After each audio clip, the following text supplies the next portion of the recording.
Hi అండి. నమస్తే. నేను మీ కళ. వెల్కమ్ బ్యాక్ టు కళా తడి కిచెన్.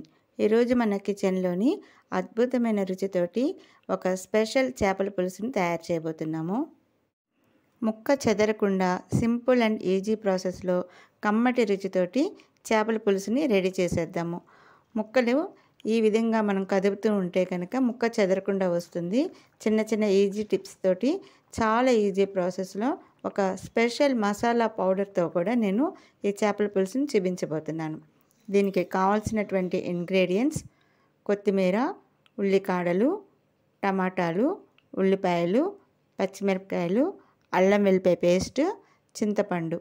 చింతపండుని మనం ముందుగానే నీళ్ళలో వేసి నానబెట్టి ఉంచుకోవాలి.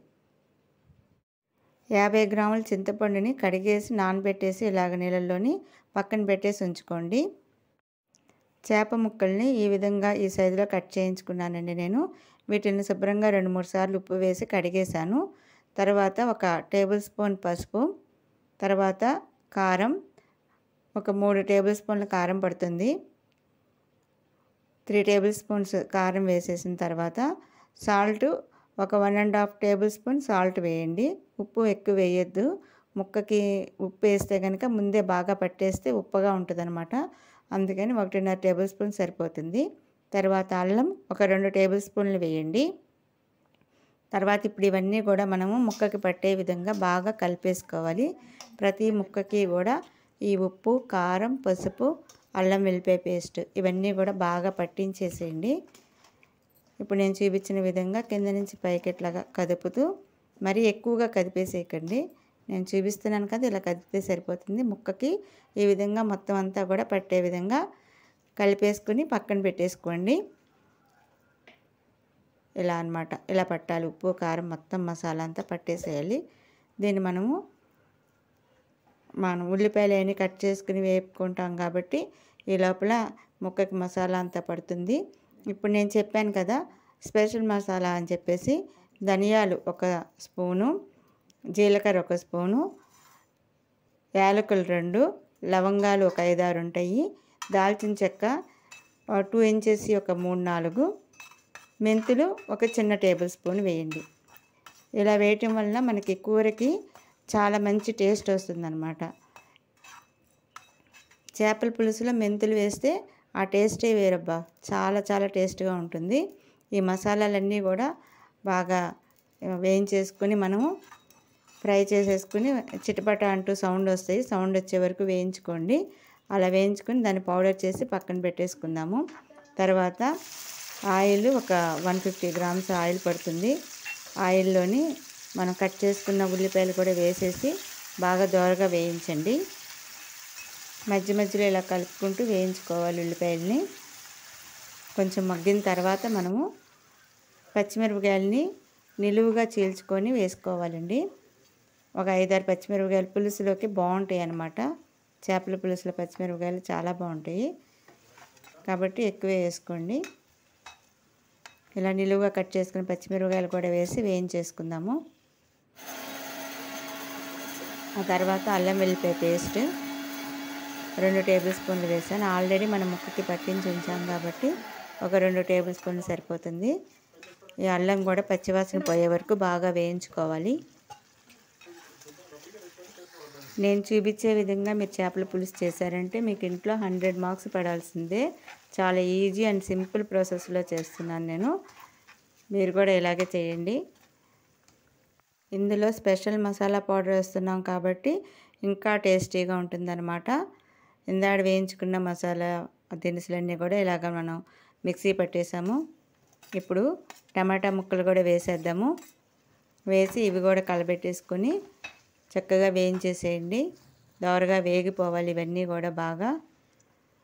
ఇలా వేయించేసిన తర్వాత ఒక టేబుల్ స్పూన్ పసుపు వేయండి. తర్వాత ఈ ఉల్లిపాయ ఇవన్నీ మగ్గటం కోసమని ఒక 1½ టేబుల్ స్పూన్ ఉప్పు వేసాను. చింతపండు పులుసు పోసిన తర్వాత మళ్ళీ పులుసుకు తగినట్టుగా ఉప్పు వేసుకుందాం. ఆల్రెడీ ముక్కలకు కూడా మనం ఉప్పు పట్టించి ఉంచాము. ఇప్పుడు ఈ చింతపండు నానింది కదా, దీన్ని బాగా గట్టిగా ఇలాగా పిసికేయండి. గుజ్జు వచ్చే విధంగా బాగా గట్టిగా గుజ్జు పిసికేసుకొని స్టవ్ వెలిగించుకొని స్టవ్ మీద ఈ చింతపండు పులుసుని బాగా ఉడికించుకోండి దగ్గర పడేలాగా. 1-2 పొంగులు వస్తే సరిపోతుంది. ఇలా రావాలి. ఇలా వచ్చిన తర్వాత దీన్ని పక్కన పెట్టుకుని మనము వడబోసుకుని రెడీగా ఈ పులుసుకి పక్కన గుజ్జంతా కూడా తీసి రెడీగా గిన్నెకి పెట్టించేసుకోవాలి. ఆ తర్వాత చేప ముక్కల్ని ఈ వేగిపోయిన ఉల్లిపాయల్లో ఈ ముక్కలు కూడా వేసేసుకోండి. ఒక్కొక్కటి ఇలా నేను చూపిస్తున్న విధంగా వేసుకోండి. వేసి మూత పెట్టి ఒక 2 నిమిషాలు ఉంచితే కనుక మనకి ముక్క లైట్గా ఉడుకుతుంది. ఈ విధంగా ఉడుకుతుంది అన్నమాట. ఇలా ఉడికిన తర్వాత మనం చింతపండు పులుసు తీసి ఉంచుకున్నాం కదా, దీన్ని ఇందులో పోసేద్దాం. ఎక్కడ మనకి చింతపండు పీసులు కానీ అవి ఏమీ లేకుండా వడగట్టుకున్నాం అన్నమాట నీట్గా. ఇప్పుడు మనం ముక్కల్ని గరిటెతోటి కదపకూడదు. కదపకుండా నేను చూపిస్తాను, అలా చేద్దరు గారు మీరు కూడాను. ఇప్పుడు పులుసుకు తగినంత ఉప్పుని కారాన్ని వేసేసుకుందాము. వేసుకొని తర్వాత జస్ట్ అట్లాగా కలబెట్టండి స్పూన్తో కానీ గరిటెతో కానీ. అలా అనేసిన తర్వాత నేను చూపిస్తాను ఎలా అనాలనేది. ఇలా 2 పక్కల ఈ గిన్నెని పట్టుకొని ఇలా చేతితోటి రౌండ్గా తిప్పుతూ ఉంటే ఆ ఉప్పు కారం పసుపు అవన్నీ కూడా కలిసిపోతుంది, ముక్కలకి బాగా పడుతుంది అన్నమాట. తర్వాత మనం ఉల్లికాడలు కొత్తిమీర కూడా ఇప్పుడు వేసేద్దాము. వేసేసి స్టవ్ని మీడియం ఫ్లేమ్లో పెట్టి ఒక 10 నుంచి 15 నిమిషాల పాటు ఉడకనివ్వాలి. ఉడకనిస్తే మనకి అలా బబుల్స్ వస్తున్నాయి కదా, అలా ఉడుకుతూ ఉంటుంది అన్నమాట. ఇప్పుడు మళ్ళీ ఒకసారి చూద్దాము. మధ్య మధ్యలో మూత తీసి చూసుకుని మళ్ళీ ఇలాగ కదుపుకుంటూ ఉండాలి. గరిటెతోటి తిప్పొద్దు అస్సలు. తిప్పితే ముక్క ఇరిగిపోతుంది అన్నమాట. అలా ఇరగకుండా ఉండాలి అని అంటే పులుసు పోసిన తర్వాత ఇలాగ నేను చూపించిన విధంగా కదపాలి. పులుసు కూడా ఇప్పుడు ముక్క మునిగేంత వరకు కూడా పులుసు పోసుకోవాలన్నమాట. ఇలా పోసుకుంటే మనకి టేస్ట్ వస్తుంది కూరకి. ఇప్పుడు మనము మన స్పెషల్ గరం మసాలా పౌడర్ వేసేద్దాం. అంతేనండి, చాలా ఈజీ అండ్ సింపుల్ ప్రాసెస్. ఎవరైనా కూడా చేయొచ్చు.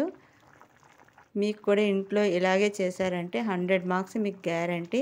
చాలా అద్భుతమైన రుచి అండి, కమ్మగా ఉంది, చాలా టేస్టీగా ఉంది. మీరు కూడా ట్రై చేయండి. మీకు ఏ విధంగా వచ్చిందనేది నాకు కామెంట్ బాక్స్లో తెలియచేయండి. లైక్ చేయండి.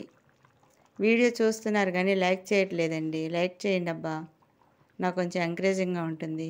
ఇప్పుడు ఈ పులుసుకి ఉడికిపోయినట్టు లెక్క. అది ఎలాగంటే నేను చూపిస్తున్నాను కదా, చుట్టూ ఆయిల్ ఎలా వచ్చేసింది కదా, అలా ఆయిల్ తేలితే కనుక మనకి కూర ఉడికిపోయినట్టు లెక్క. పులుసు కూడా మనకి చిక్కబడింది.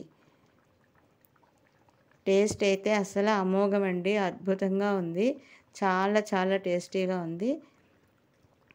మీకు కనుక ఈ వీడియో నచ్చినట్లయితే లైక్ చేయండి, షేర్ చేయండి, నా ఛానల్ని సబ్స్క్రైబ్ చేసుకోండి. మరిన్ని వీడియో లింకులు నేను డిస్క్రిప్షన్లో ఇస్తున్నాను, ఒకసారి డిస్క్రిప్షన్ బాక్స్ కూడా చెక్ చేయండి. Thanks for watching my video.